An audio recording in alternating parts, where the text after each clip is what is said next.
Praise the Lord. അനുഗ്രഹിക്കപ്പെട്ട ഈ നല്ല പ്രഭാത സമയത്തിനായി ഞാൻ നന്ദിയുള്ള ഹൃദയത്തോടെ കർത്താവിന് സ്തോത്രം ചെയ്യുന്നു. സന്തോഷമുള്ള ഒരു നല്ല ഒരു പ്രഭാതം കൂടെ ദൈവം നമുക്ക് തന്നിരിക്കുക. 120 സങ്കീർത്തനം 1 വാക്യം സംഗീതക്കാരിങ്ങനെ പറയുന്നു, എൻ്റെ കഷ്ടതയിൽ ഞാൻ യഹോവയോട് നിലവിളിച്ചു, അവൻ എനിക്ക് ഉത്തരം നൽകുകയും ചെയ്തു. ദൈവത്തിന് സ്തോത്രം. നമ്മുടെ കഷ്ടതയുടെ നാളുകളിൽ നമ്മൾ ആരോടാണ് നിലവിളിക്കേണ്ടത്?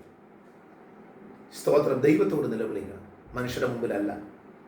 കരയുന്നുവെങ്കിൽ ദൈവത്തിന് മുൻപാകെ കരയണം.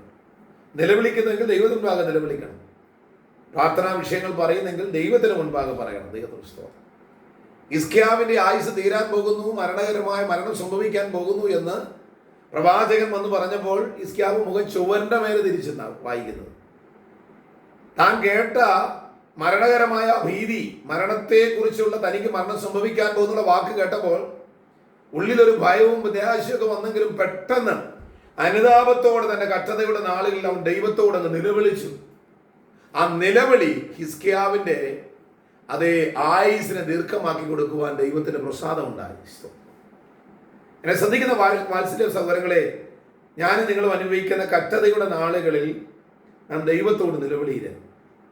മനുഷ്യരിൽ ആശ്രയിക്കുന്നതിനേക്കാൾ യഹോവയിൽ ആശ്രയിക്കുന്നത് നല്ലത്. ഇന്ന് പകൽക്കാലം നമ്മുടെ കഷ്ടതയുടെ നടുവിലാണോ നിങ്ങൾ പ്രതികൂലത്തിന്റെ സാഹചര്യത്തിലാണോ? അതിന്റെ സാഹചര്യത്തിൽ ദൈവത്തെ ഒന്ന് നിലവിളിച്ചാണ്. ഞാൻ താണ കുഴിയിലും കുഴിഞ്ഞ ചെറ്റിലുമായിരുന്നു. കർത്താവിന്റെ സ്തോത്രം. സംഗീതകാരൻ പറയുമ്പോൾ അടുത്ത വാക്ക് പറയുന്നു, അവൻ എന്നെ വലങ്കരം പിടിച്ച് അവൻ എന്നെ ഉയർത്തി. ദൈവത്തിന്റെ സ്തോത്രം. നമ്മൾ നിങ്ങൾ ഒരുപക്ഷെ എന്നെ ശ്രദ്ധിക്കുന്ന പ്രിയപ്പെട്ടവർ പല നില പ്രതികൂലത്തിന്റെ സാഹചര്യങ്ങളായിരിക്കാം. വേദന കൊണ്ട് നിങ്ങൾ വളരെ സങ്കടപ്പെട്ടിരിക്കുക. ആരുടെ മുമ്പിൽ ഒന്ന് കരയാൻ പോലും പറ്റുന്നില്ല, ഉള്ളു തുറക്കാൻ പറ്റുന്നില്ല. ഈ സാഹചര്യമൊക്കെ ആയിരിക്കാം. പക്ഷെ കർത്താവ് പറയുന്നു, നിങ്ങളുടെ കഷ്ടതയുടെ നാളുകൾ നിങ്ങൾ എന്നെ ഒന്ന് എന്നോടൊന്ന് വിളിക്കുക. ഞാൻ നിങ്ങളുടെ വാതിൽക്കൽ നിന്ന് മുട്ടുകയാ, ഹൃദയവാതിൽക്കൽ നിന്ന് മുട്ടുന്നു. മക്കളെ, വാതിൽ തുറന്നാൽ ഞാൻ നിങ്ങളോട് കൂടെ കയറി വരാൻ, നിങ്ങളുടെ ഹൃദയത്തിലേക്ക് വരാൻ ഞാൻ സന്നദ്ധനാണ്. ഇന്ന് പകൽക്കാലം കർത്താവിൽ ഒരു വിശ്വാസം ഉണ്ടാകട്ടെ. നിങ്ങളുടെ പ്രയാസത്തിന്റെ ഘട്ടങ്ങളിൽ നിങ്ങളെ സഹായിക്കുന്ന ഒറ്റ ഒരാളേ ഉള്ളൂ, നമ്മുടെ കർത്താവായ യേശു ക്രിസ്തുവാണ്. ആ യേശു ക്രിസ്തുവിന്റെ പാദപീഠത്തിൽ നമ്മെ തന്നെ സമർപ്പിച്ച് നമുക്ക് നിലവിളിക്കാം. കർത്താവ് നമുക്ക് വേണ്ടി വഴി തുറയ്ക്കും. കർത്താവ് നമുക്ക് വേണ്ടി സഹായം ചെയ്യും. ആകയാൽ ഇന്ന് പകൽക്കാലം ദൈവസന്നിധിയില് നിലവിളിയോടെ നമുക്ക് ദൈവസന്നിധിയില് മുൻപോട്ട് വരാം.